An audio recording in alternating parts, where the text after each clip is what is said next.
దయచేసి గమనించండి. ఈ రోజున ఒక వాక్యాన్ని చదువుకోక ముందుగా కొన్ని విషయాల్ని మీతో చెప్తాను. ఇంట్రడక్షన్ ఎప్పుడు కూడా చాలా ఇంపార్టెంట్ అని మీకు చెప్పాను, కాబట్టి శ్రద్ధగా వినండి. ఈ శిలువ ధ్యానాలు మనం ధ్యానిస్తూ ఉండగా దేవుడు ఆ శిలువ మరణ పునరుద్ధానాలు, ఆ శిలువలో ఆయన రక్తము, గాయములు, ఆయన మరణము, ఇవన్నీ ఇమిడి ఉన్నాయి.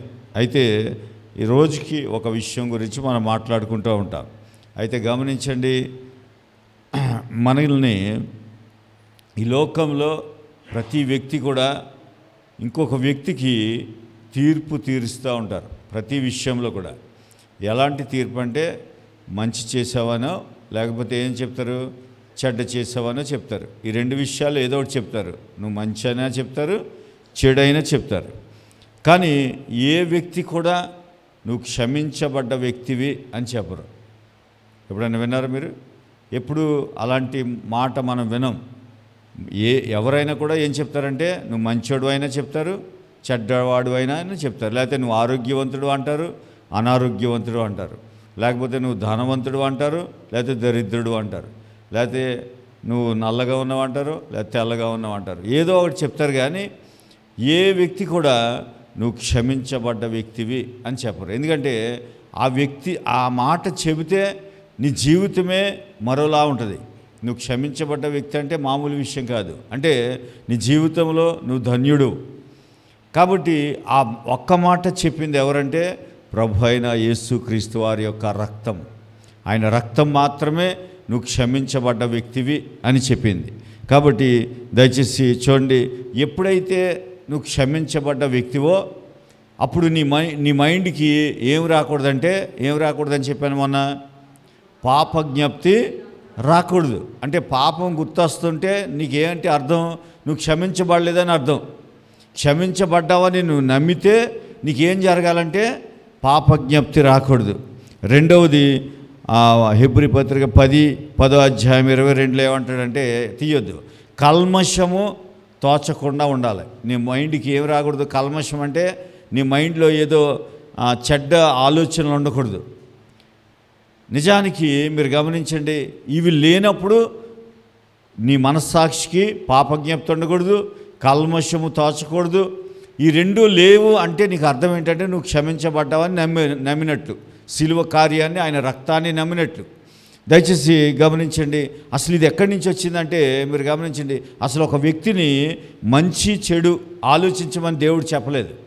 దేవుడు ఎప్పుడు కూడా నువ్వు మంచి పని చేయి, చెడ్డ పని చేయొద్దని చెప్పలేదు. పండు తినొద్దు అన్నాడు, అంతే. అవిధేయత వలన ఆదాము ఏం తెచ్చాడంటే మంచి చెడుని లోకానికి పరిచయం చేశాడు. లోకానికి పరిచయం చేసిన వ్యక్తి ఎవరంటే, ఈ మంచి చెడు అనే మాటని పరిచయం చేసింది ఎవరంటే ఆదాము. మొదటి ఆదాము పరిచయం చేశాడు. అంతకుముందు తండ్రి అయిన దేవుడికి మంచి చెడుల గురించి లేదు. ఆయన ఏం చెప్పాడంటే, నువ్వు కేవలము లైఫ్, జీవము కొరకే పుట్టావు. నీ పుట్టుకే జీవము, లైఫ్ కొరకే నువ్వు పుట్టావు. కాబట్టి ఏమన్నాడంటే, జీవవృక్ష ఫలం కూడా ఉంది, అది కూడా తినొచ్చు. దేవుడు మంచి చెడులనిచ్చేది మాత్రమే తినొద్దు అన్నాడు, జీవమునిచ్చే పండుని తినొద్దని చెప్పలేదు ఆయన. కానీ ఆదాము అది తిని మనకి ఏం పరిచయం చేశాడంటే, చెప్పండి, ఏం పరిచయం చేశాడు? మంచి చెడులను పరిచయం చేశాడు. చాలామంది మంచి చేయి, చెడ్డ చేయకు అంటారు. అది తప్పు. నిన్ను చెప్పాడు, దేవుడు చెప్పాడు నీకు మంచి చేయమని. మంచి చేయమని చెప్పలేదు, చెడు చేయమని చెప్పలేదు. జీవముతో నీ మైండ్ని నింపుకోమన్నాడు. జీవం అంటే ఎవరు? ఆన్సర్ మన దగ్గరే ఉంది. ఆయన ఏమన్నారు? నేనే మార్గము, నేనే జీవము, నేనే సత్యము. అంటే ఆయన జీవాన్ని నువ్వు నింపుకోవాలి. నీకు మంచి చెడులతో పని లేదు. నీకు ఈ లోకం ఏం నేర్పించిందంటే, మొదటి ఆదాము నుంచి మనం ఏం నేర్చుకున్నామంటే మంచి చెడులు నేర్చుకున్నాం. మనం ఏమనుకుంటామంటే క్రైస్తత్వం తీసుకోగానే ఈ చెడు వదిలేయాలి, మంచిని చేయాలి, మంచిని చేయాలి. చెప్పలేదు దేవుడు అలాగా. దేవుడు అలా చెప్పలేదు. ఏం చెప్పాడంటే జీవంతో బ్రతకమన్నాడు. హల్లెలూయా. అందుకే యేసు ప్రభువారు యోహాను సువార్తలో అంటాడు, నేను ఏమి ఇవ్వడానికి వచ్చాను? మంచి చెడులు ఇవ్వడానికి వచ్చాను అన్నాడా? జీవమును ఇవ్వడానికి వచ్చాను. ఎందుకంటే మొదటి ఆదాము కోల్పోయింది, తిరిగి మరలా ఆ జీవమును ఇవ్వడానికి నేను వచ్చాను. అంతేగాని మంచి చెడులు నేర్పించడానికి నేను వచ్చానని చెప్పలేదు. కానీ మతం ఏం చెప్పిందంటే నువ్వు మంచిగా ఇలా ఉండాలి, చెడు ఇలా చేయకూడదు, మంచి ఇలా చేయాలని చెప్పింది. కానీ అది యేసుప్రభు వారు చెప్పలేదు. యేసుప్రభు వారు ఏం చెప్పారంటే జీవము, నేనే జీవం కాబట్టి నా జీవమును ఇవ్వడానికి మీకు వచ్చాను. అది ఎలా ఇవ్వడానికి? సమృద్ధిగా ఇవ్వడానికి వచ్చాను, అంతేగాని మంచి చెడుల్ని మీకు నేర్పించడానికి వచ్చానని యేసుప్రభు వారు చెప్పలేదు. కాబట్టి దయచేసి గమనించండి, మనకి ప్రతి వాళ్ళు ఏం చెప్తారంటే ఇది మంచిది, ఇది చెడ్డది. ఏదైనా తినే విషయాల్లో కూడా ఇది మంచి విషయము, ఇది చెడ్డ విషయం. ఇది నీ క్రైస్తవులకి సంబంధం లేని విషయం. ఇది ఈ మంచి చెడు దగ్గరే మనిషి ఓడిపోతాడు. మనిషి ఎందుకు ఓడిపోతాడంటే మంచి చెడులు నేర్చుకుని ఓడిపోతాడు. నిజానికి నిన్ను మంచి చెడు నేర్చుకోమనలేదు దేవుడు, జీవం గురించి నేర్చుకోమన్నాడు.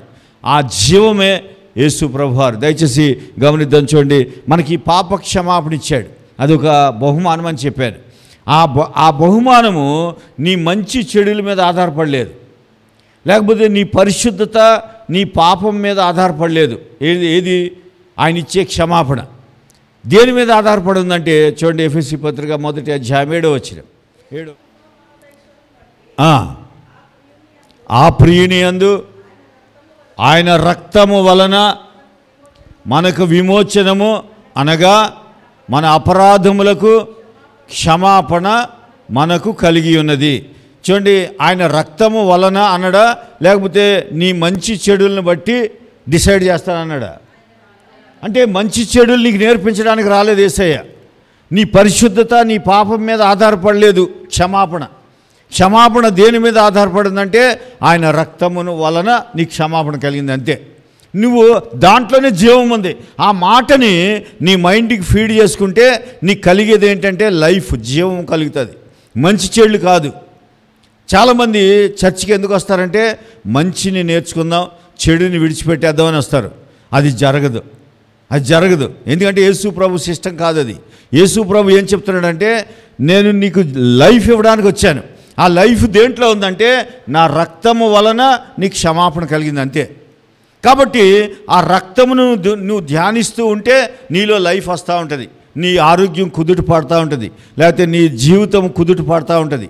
లైఫ్ గురించి నేర్చుకోవాలి, జీవం గురించి నేర్చుకోవాలి.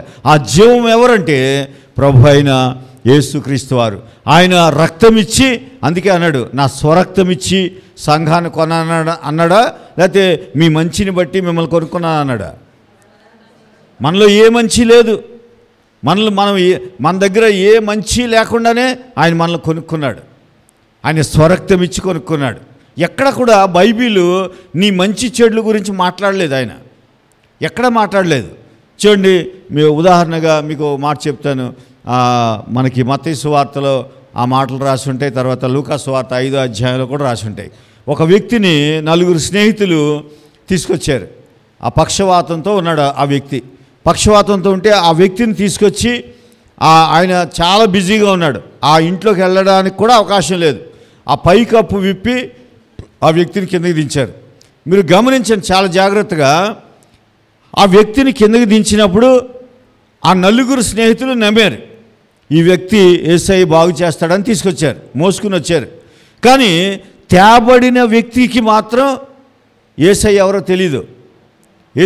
తెలీదు. తేబడిన వ్యక్తికి 1 శారీరకమైన వ్యాధి ఉంది, 2 ఆత్మీయంగా అతను పాపి. ఎవరు? పాపి అయిన మనుష్యుడు. ఆ పాపం వలన ఈ వ్యాధి వచ్చింది.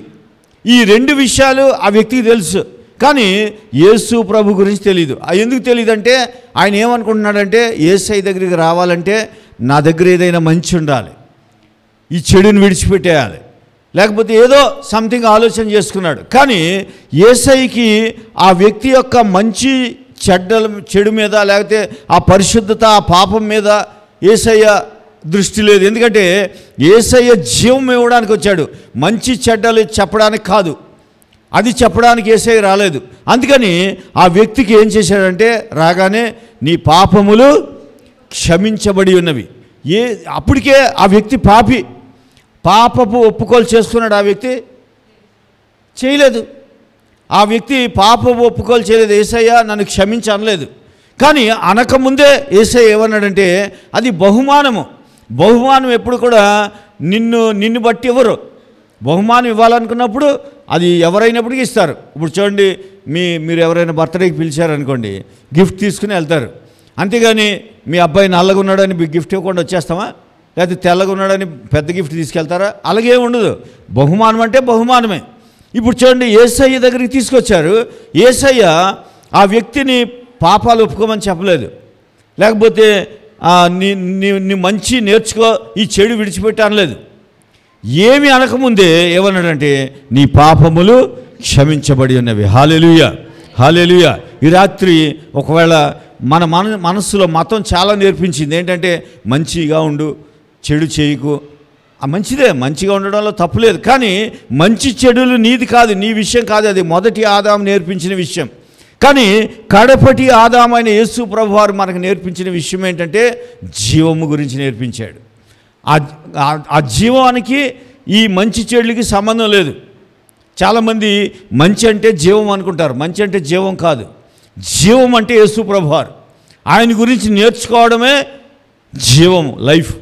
అది నిన్ను బ్రతికిస్తుంది, నిన్ను బాగు చేస్తుంది, నిన్ను ఊహించిన దానికంటే అడిగిన దానికంటే అత్యధికంగా ఇస్తుంది. ఆ లైఫ్లో అన్నీ ఉన్నాయి. అది గిఫ్ట్. అంతేగాని నీ మంచి చెడులు జీవం ఒకటి అనుకోవద్దు. నువ్వు చేసే మంచి, యేసు ప్రభు చెప్పే జీవం ఒకటి కాదు. ఆ రెండు ఎప్పుడు ఒకటి. అందుకే మంచి చెడులు నేర్పించేది మొదటి ఆదాము. ఆయన తప్పు చేశాడు కాబట్టి అది వచ్చింది. కానీ యేసు ప్రభు వారి శిలువ కార్యం ద్వారా మనకు లభించిన ఒక గొప్ప వరం ఏంటంటే లైఫ్, జీవం. హల్లెలూయా. అందుకని యేసు ప్రభు వారు ఎక్కడ మాట్లాడినా నేను నిత్య జీవం ఇస్తానన్నాడా, మంచిని నేర్పిస్తా అన్నాడా? నిత్య జీవం ఇస్తా అన్నాడు. మంచి చెడులు నేర్పిస్తా అని చెప్పలేదు ఆయన. నిత్య జీవాన్ని మీకు ఇస్తానన్నాడు. అది ఎలా ఇస్తాడు? ఆయనే ఇస్తాడు. ఆయన ఇచ్చేదాన్ని నువ్వు కొనలేవు.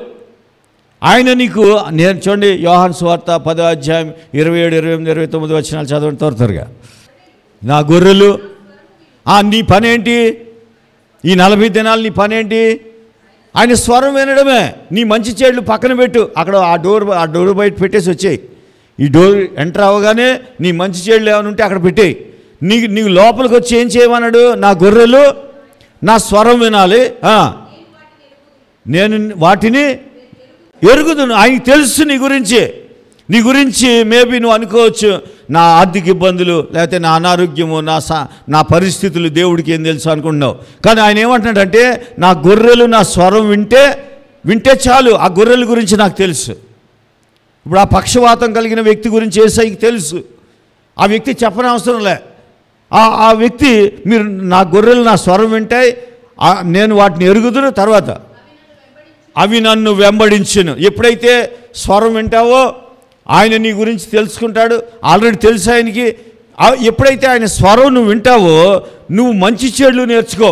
నువ్వేం నేర్చుకుంటావు అంటే ఆయన వెంబడించడం నేర్చుకుంటావు. హల్లెలూయా, హల్లెలూయా. నీలో జరిగే కార్యం ఏంటంటే, ఎప్పుడైతే ఆయన స్వరం వింటావో నీ మంచి చెడులు మానేసి ఆయన వెంబడించడం నేర్చుకుంటావు. తర్వాత ఎప్పుడైతే నువ్వు ఆయన స్వరం విని ఆయన వెంబడిస్తూ ఉంటావో మంచి చెడులు వదిలేయాలి. నీ మంచి నీ చెడు అంతా వదిలేసి ఆయన స్వరం వింటూ ఉంటే అప్పుడు నీకేమిస్తా అన్నాడు? నేను వాటికి నిత్య జీవము నిచ్చుచున్నాను. ఆయన ఇచ్చేదానికి నీదేమైనా పార్ట్నర్షిప్ ఉందా? అది ఆయన ఇచ్చేది, ఆయన చేత ఇవ్వబడింది నీకు. అంతేగాని నువ్వేదో చేస్తే ఆయన ఇవ్వలేదు నీకు. నువ్వు చేసిన పని ఏంటంటే, నా గొర్రెలు నా స్వరం వింటాయి. నువ్వు స్వరం వింటూ ఉండాలి అంతే. నీ మంచి చెడులు కాదు, ఆయన స్వరాన్ని నువ్వు వింటూ ఉంటే నీకేమిస్తాడు? నిత్య జీవం ఇస్తున్నాను గనుక అవి అన్నిటికీ నశింపవు. హల్లెలూయా, హల్లెలూయా. నువ్వు అనుకుంటున్నావేమో, నా జీవితం నశించిపోయింది, నా జీవితం అయిపోయిందండి, ఇంకేముంది నా జీవితంలో, అంతా అయిపోయింది అనుకుంటావు. ఏమీ అయిపోలేదు. ఈరోజు ఒకవేళ ఆయన స్వరం నువ్వు వినడం మొదలు పెడితే, నేను మళ్ళీ చెప్తున్నాను, నీ మంచి చెడుల మీద నీ జీవితం ఆధారపడలేదు, ఆయన జీవం మీద నీ జీవితం ఆధారపడి ఉంది. కాబట్టి నీ మంచి చెడులు పక్కన పెట్టేయి. నువ్వు చేయాల్సింది ఏంటంటే ఆయన స్వరాన్ని విను. ఆయన స్వరం వింటే ఆయన వెంబడిస్తావు. ఆయన వెంబడిస్తే నీకు నిత్య జీవం వస్తుంది.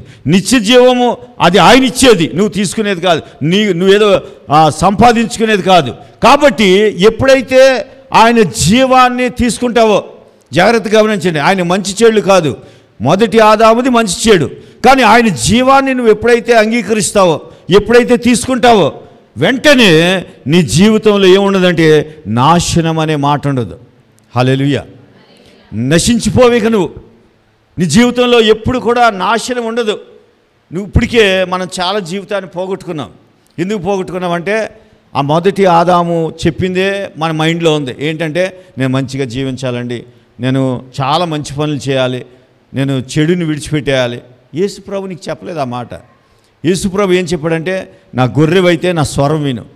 నా స్వరంలో ఏముందంటే జీవం ఉంది. ఆ జీవంతో నువ్వు బ్రతకాలంతే. మంచి చెడులతో నువ్వు బ్రతకొద్దు. అది మంచి చెడులనిచ్చే వృక్ష ఫలాన్ని తినొద్దు అన్నాడు. నువ్వు ఇంకా చర్చికి వచ్చి ఇన్ని సంవత్సరాలైనా, ఇన్ని లెంట్ డేస్ అయినా, ఇన్ని సంవత్సరాలు సిలువ ధ్యానాలు మనం ధ్యానించినా ఇంకా నువ్వు మంచి చెడులతో బ్రతకాలని ట్రై చేస్తున్నావు. మంచి చెడులు నీ జీవితం కాదు.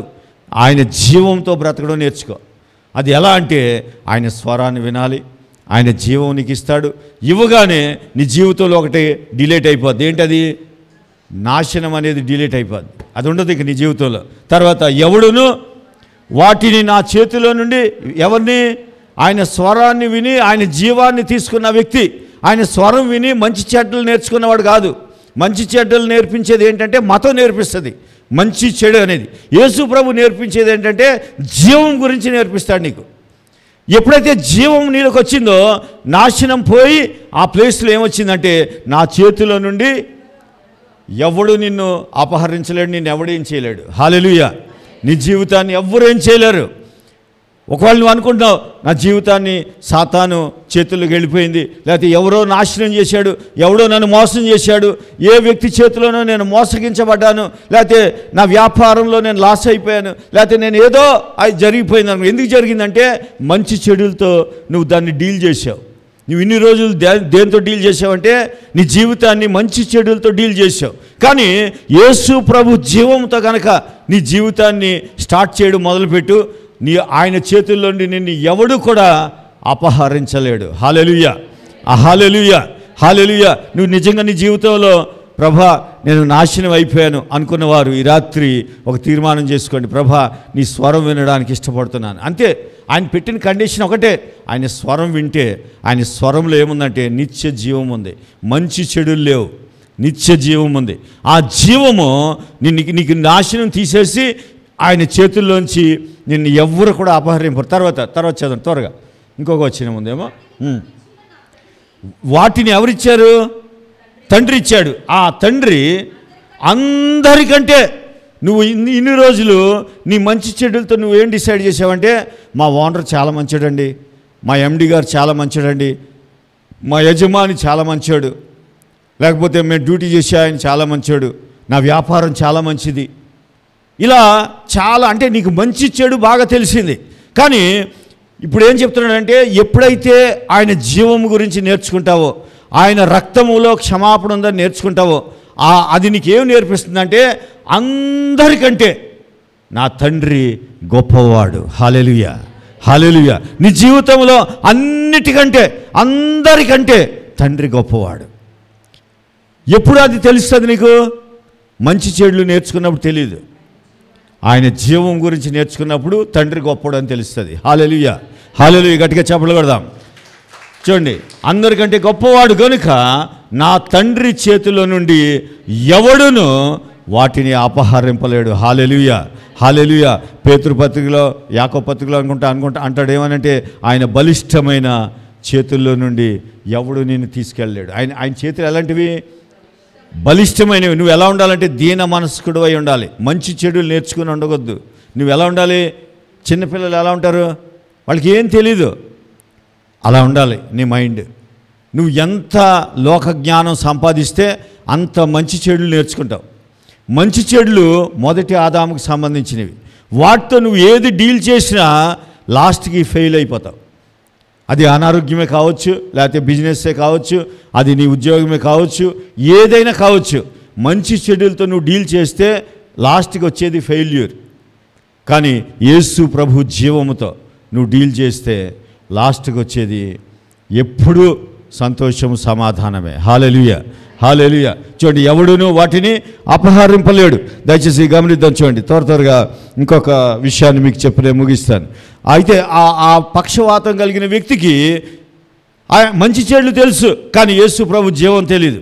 కానీ యేసు ప్రభు క్షమాపణ అనేది ఆ రక్తము వలన వచ్చింది. ఈ వ్యక్తి మంచి చెడులతో రాలేదు. యేసయ్య ఆ పాప క్షమాపణ ఎలా వచ్చిందంటే యేసయ్య రక్తమును బట్టి వచ్చింది. కాబట్టి ఆ వ్యక్తి అక్కడ బాగుపడి వెళ్ళినట్టుగా గమనిస్తాం. అయితే అక్కడ ఒక ప్రాముఖ్యమైన మాట రాస్తాడు. ఏమనంటే, మనుష్య కుమారునికి పాపములు క్షమించుటకు అధికారం కలదు. హల్లెలూయా. నువ్వేమనుకుంటున్నావంటే, నేనేదో బాగా పాపాలు ఒప్పుకున్నానండి, ఒంటి కాలు మీద నిలబడి నా పాపాలన్నీ ఒప్పుకున్నానండి, అందుకే దేవుడు క్షమించాడు అనుకుంటున్నావు. లేకపోతే నేను ఎన్నో 40 రోజులు ఉపవాసం ఉండి నా పాపాలు ఒప్పుకున్నానండి, అందుకే దేవుడు క్షమించాడు అనుకుంటున్నావు. కానీ ఆయన ఏం చెప్తున్నాడంటే, మనుష్య కుమారునికి అధికారం ఉంది. ఏం చేయడానికి? ఎవరినైనా క్షమించగలడు. ఎవడు ఆ వ్యక్తి? యేసయ్య ఎవరో తెలియని వ్యక్తి. వాడిని కూడా క్షమించే అధికారం ఎవరి దగ్గర ఉంది? ప్రభు అయిన యేసుక్రీస్తు వారి దగ్గర ఉంది. అందుకే సంఘంలోనికి వచ్చి మనం ఏం వింటున్నామంటే, యేసు ప్రభు యొక్క జీవము గురించి వింటున్నాం. అంతేగాని మంచి చెడులు చెప్పడానికి నేను చాలాసార్లు చెప్తూ ఉంటాను. మంచి చెడులు నేర్చుకోవడానికి మీరు ఇక్కడికి రావాల్సిన లేదు. దానికి చాలా ఇన్స్టిట్యూషన్స్ ఉన్నాయి, చాలా మోటివేషనల్ స్పీకర్స్ ఉన్నారు. ఈ ప్రపంచంలో బోల్డ్ అంతమంది మోటివేషనల్ స్పీకర్స్ ఉన్నారు. వాళ్ళు చెప్తారు నీకు మంచి ఏదో చెడేదో. వాళ్ళ దాకా ఎందుకు? నీ మనసే చెప్తుంది ఏది మంచో ఏది చెడో నీకు చెప్తుంది. అది నేర్చుకోవడానికి ఇన్ని గంటలు ఎందుకు మనం రావడం? ఎందుకు రావడం చెప్పండి? నువ్వు జీవము గురించి నేర్చుకోవడానికి రావాలి. హల్లెలూయా. అది ఇంకెక్కడా చెప్పరు, ఏ మోటివేషనల్ స్పీకర్ కూడా చెప్పడు. యేసుక్రీస్తులో జీవం ఉంది. ఆ జీవము గురించి మనం నేర్చుకోవాలి. చూడండి, 38 సంవత్సరాల నుంచి ఒక వ్యక్తి వ్యాధిగ్రస్తుడై ఉన్నాడు. అతనికి ఏం తెలుసు అంటే, మంచి చెడు తెలుసు. ఏం తెలుసు? ఏం తెలుసమ్మా? మంచి చెడు తెలుసు. ఇప్పుడు మంచి చెడు అంటే దేవదూత వస్తుంది, నీళ్లు కదుపుతుంది, అప్పుడు నేను దూకితే నేను బాగుపడతాను, ఈ విషయం తెలుసు. కానీ యేసు ప్రభు జీవం గలవాడని తెలీదు. అమ్మా జాగ్రత్తగా వింటున్నారా? ఏం తెలీదు? దేవదూత వస్తే ఫస్ట్ ఎవడు ములిగితే వాడు వ్యాధి నుంచి తప్పించబడతాడని తెలుసు. కానీ ఏం తెలీదు? యేసు ప్రభు వారు జీవం గల వ్యక్తి అని తెలీదు. మంచి చెడు తెలుసు, అది అందరికీ తెలుసు. కానీ మన జీవితాలు, క్రైస్తవుల్లో 99% బాగుపడకపోవడానికి కారణం ఏంటంటే, మంచి చెడులు ఇంకా వాటినే వెంబడిస్తున్నాను. వాటిని వెంబడించి మొదటి ఆదాములోనే ఇంకా స్థిరపడిపోయి ఉన్నావు. సిలువు కార్యం జరిగి 2000 సంవత్సరాలు అయింది. ఆయన అది మార్చడానికే వచ్చాడు. మంచి చెడులు తీసేసి ఆ ప్లేస్లో తిరిగి ఆ ఏదేని తోటలో ఉన్న జీవంతో బ్రతకాలని వచ్చాడు యేసు ప్రభు వారు. ఆ జీవాన్ని నీకు నేర్పించాడు. కానీ బైబిల్లో సిలువ ధ్యానాలు ధ్యానించాం, కానీ ఏ రోజు కూడా యేసు ప్రభు జీవం గురించి నేర్చుకోలే. మంచి నేర్చుకుందామని వచ్చాం. అసలు రావడం ఎందుకు వస్తాం మనం చర్చికి? ఏదో ఒక మంచి చెప్తారు, ఆ మంచి నేర్చుకుని వెళ్దాం అనుకుని వచ్చాం. నీకు అసలు మంచి చెడు చెప్పడానికి చర్చ అవసరం లేదని చెప్తున్నాను నేను. నీకు జీవం గురించి చెప్పడానికి చర్చ కావాలి. హల్లెలూయా. కాబట్టి లైఫ్ గురించి నేర్చుకుంటే, ఆ లైఫ్ ఎవరిలో ఉందంటే, నేనే జీవం అన్నాడు యేసయ్య. ఇంకా ఈ ప్రపంచంలో ఏ మనుష్యుడు కూడా, శరీరంతో పుట్టిన ఏ మనుష్యుడు కూడా నేనే లైఫ్ అని ఎవరు చెప్పలేదు, యేసుక్రీస్తు తప్ప. గట్టిగా చెప్పలు కొట్టండి. యేసు ప్రభువారు ఒక్కరే నేను జీవం గలవాడిని అని చెప్పాడు, నేనే జీవం అని చెప్పారు. కాబట్టి ఈ రాత్రి దయచేసి గమనించిన 38 సంవత్సరాల వ్యాధిగ్రస్తుడు మంచి చెడులు తెలుసు, అందుకే బాగుపడలేదు. యేసయ్య వచ్చి ఒకే మాట చెప్పాడు, నీకు బాగుపడాలని ఉందా అంటే మళ్ళీ అయ్యే చెప్తున్నాడు, అయ్యా ఇలా చేస్తే బాగుపడతాను, ఇలా చేయలేకపోతున్నాను కాబట్టి ఫెయిల్ అయిపోతున్నాను. నా ఫెయిల్యూర్కి కారణం ఏంటంటే నేను ఇలా చేయలేకపోతున్నాను, ఈ మంచిని చేయలేకపోతున్నాను, ఈ చెడు చేస్తున్నాను, అందుకే నాకు స్వస్థత రావట్లేదు అన్నాడు. యేసయ్య ఏమడిగాడంటే, నీకు స్వస్థత కావాలా వద్దా? అంతేగాని నీ మంచి చెడులు ఆయనకి అవసరం లేదు. ఈ రాత్రి చాలా శ్రద్ధగా వినండి, నీ మంచి చెడులు యేసయ్యకి అవసరం లేదు. యేసయ్యని గురించి నేర్చుకుంటే లైఫ్ వస్తుంది అంతే. నీకు జీవం కావాలంటే యేసయ్య గురించి నేర్చుకో, ఆయన సిలువ మరణ పునరుద్ధానాలు నేర్చుకో, నీ జీవితంలో ఏదైనా మారిపోద్ది. ఆ వ్యాధిగ్రస్తుడు చూడండి, ఈ 38 సంవత్సరాల నుంచి మంచి చెడులతో బ్రతుకుతున్నాడు. లేకపోతే పరిశుద్ధత పాపం అనే నియమంతో బ్రతుకుతున్నాడు. ఇది ఒక నియమం. ఆ నియమము అతన్ని బాగు చేయలేదు, కానీ ఒక నియమం బాగు చేసింది. ఆ రోజు యేసయ్య వచ్చి నీ పరుపెత్తుకుని ఇక్కడి నుంచి వెళ్ళిపో అన్నాడు. ఆ మాటలు ఏముంది? ఆయన మాటల్లో ఏముంది? ఆత్మయు జీవం ఉంది. హల్లెలూయా. ఆయన స్వరం ఎందుకు వినమన్నాడు? ఆయన స్వరం వింటే నీలోకి ఏమొస్తుంది? జీవం వస్తుంది. ఏ ప్లేస్లో వస్తుంది? నీ మంచి చెడుల ప్లేస్లో జీవం వచ్చేస్తుంది. నీ మంచి చెడులు వెళ్ళిపోతాయి. హల్లెలూయా. అదేంటి పాస్టర్ గారు, మంచి చేస్తే తప్ప అంటే తప్పే. మీకు కొంచెం ఆశ్చర్యంగా ఉంటుంది. నీ మంచి తప్పే. నీ మంచికి ఓ పేరు పెట్టాడు, మురికి గుడ్డ అన్నాడు. అందుకని మంచి చెడులు కాదు నీకు కావాల్సింది. ఆయన స్వరం వింటే జీవము నీలోకి వస్తుంది. జీవం అనేది ఒక సబ్జెక్ట్. ఆ సబ్జెక్ట్ నేర్చుకో. ఇన్ని రోజులు క్రైస్తవుడుగా మారి నువ్వేం నేర్చుకున్నావంటే, లోకస్తులు అన్ని మతాల్లో ఉన్నాయి. ఏంటంటే మంచి చెడు అనండి, మంచి చెడు అన్నీ ఉన్నాయి, వాళ్ళ దగ్గర కూడా ఉన్నాయి. అవే నేర్చుకున్నావు. కానీ సంఘము దేవుడు రక్తం ఇచ్చి ఎందుకు కొనుక్కున్నాడంటే ఆయన జీవము గురించి నేర్చుకుంటావని. దయచేసి గమనించండి. ఈ రాత్రి నువ్వు ఒకవేళ యేసయ్య రక్తము వలన నీకు క్షమాపణ కలిగితే, నిన్ను బట్టి రాలేదు అది, ఆయన కేవలం ఆయన జీవమును బట్టి వచ్చింది. ఆయన జీవము గలవాడు కాబట్టి నీకు క్షమాపణ ఇచ్చాడు. మనం ఏదో చేస్తే క్షమించబడలేదు, ఆయన రక్తం వల్ల క్షమించింది. మనం ఏం చేసామంటే ఆయన రక్తాన్ని నమ్మాం. జీవంలో పార్ట్ ఏంటంటే ఆయన రక్తం. ఆయన రక్తాన్ని నమ్మాలి, ఆయన సిలువను నమ్మాలి, ఆయన మరణాన్ని నమ్మాలి, ఆయన పునరుద్ధానాన్ని నమ్మాలి. ఇదే లైఫ్. జీవం అంటే అది. కానీ దీనికి మించి ఇంకా నువ్వేం నేర్చుకున్నా నువ్వు దేంట్లోకి అడుగుపెట్టావంటే నాశనంలోనికి అడుగుపెట్టావు. ఎందుకని అంటే ఇంకా ఆ యేసు ప్రభువుని తప్ప ఇంకా నువ్వు వేరే ఏం నేర్చుకున్నా నీకు లభించేది ఏంటంటే నశించిపోతావని చెప్పాడు. కాబట్టి మనం సిలువ ధ్యానాలు ఊరికినే పెట్టలేదు. యేసు ప్రభు జీవము గురించి నేర్పించడానికి, మంచి చెడులు నేర్పించడానికి కాదు. కాబట్టి ఈ రాత్రి దయచేసి గమనించండి. ఒక వ్యాధిగ్రస్తుడికేమో యేసయ్య తెలియదు, పాపి, కానీ పాప క్షమాపణ దొరుకుతుందని కూడా తెలియదు, కానీ బహుమానంగా ఇచ్చి ఆయన్ని స్వస్థత ఇచ్చి పంపించాడు. ఇంకో వ్యక్తికి పాపం తెలిసే బాగు చేశాడు. మీరు గమనించండి, అసలు పాపి స్వస్థత పొందుతాడా? మరి మనకు మంచి చెడులు తెలుసు కదా. పాపం చేస్తే నువ్వు క్షమించబడతావా? నీకు రోగం తగ్గుద్దా? చెప్పండి. పాపం చేసినాడికి రోగం తగ్గుద్దా? తగ్గదు. కానీ ఈ వ్యక్తి పాపిగా ఉండగానే బాగు చేశాడు యేసయ్య. చాలా జాగ్రత్తగా గమనించండి. దేంతో బాగు చేశాడు? ఆయన లైఫ్. ఆయన మాట్లాడితే లైఫ్, ఆయన స్వరం, ఆయన స్వరాన్ని వినమన్నాడు. అందుకే ఆ స్వరంలో జీవం ఉంది.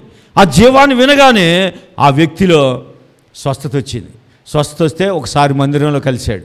మనకులాగా ఇలాగే సమాజంగా కూడుకున్నప్పుడు కలిసినప్పుడు అప్పుడు చెప్పాడు ఏమనంటే, ఇదివరకు పాపం చేసావు కదా, అది కంటిన్యూ చేయొద్దు అన్నాడు. అంటే నువ్వు పాపివి అనకముందే ఏమిచ్చాడు చెప్పండి? స్వస్థత ఇచ్చేసాడు. ఎలా వచ్చింది స్వస్థత? మంచి చెడులను బట్టి అయితే రాకూడదు ఆయనకి, కానీ యేసు ప్రభు మాటే జీవం. హల్లెలూయా. గట్టిగా చప్పట్లు కొడండి. అలా చూస్తున్నారు మీరు, గట్టిగా చప్పట్లు కొడండి యేసయ్యకి. ఆయన మాటలోనే జీవం ఉంది. ఆ జీవము నీ పాప నియమము లేకపోతే నీ మంచి నియమంతో సంబంధం లేదు, నీ పరిశుద్ధత లేకపోతే నీ పాప నియమంతో సంబంధం లేదు. ఆయన మాటలోనే జీవం ఉంది. హల్లెలూయా, హల్లెలూయా. అందుకని అలా అని నిన్ను మిస్టేక్ చేయమని కాదు. నువ్వు జీవం గురించి నేర్చుకుంటా ఉంటే ఆటోమేటిక్గా నీలోంచి డిలేట్ అయిపోతాయి. నేను చెప్పాను కదా, నశించుట అనేది డిలేట్ అయిపోతుంది నీ లైఫ్లో నీకు తెలియకుండానే. కానీ ఎంతకాలం అయితే నువ్వు మంచి చెడ్డలు నేర్చుకుంటావో అంతకాలము నీకు సమస్యలు వెంటాడుతూనే ఉంటాయి. ఎందుకు అని అంటే నువ్వు ఆ నియమము యేసయ్యది కాదు, అది మొదటి ఆదాము తీసుకొచ్చిన నియమం భూమి మీదకి. కాబట్టి ఆ నియమంతో నువ్వు బ్రతకడానికి వీల్లేదు. నువ్వు ఎలా బ్రతకాలంటే నేనే జీవం అని యేసయ్య చెప్పాడు. ఆ జీవంతో మనం బ్రతకాలి.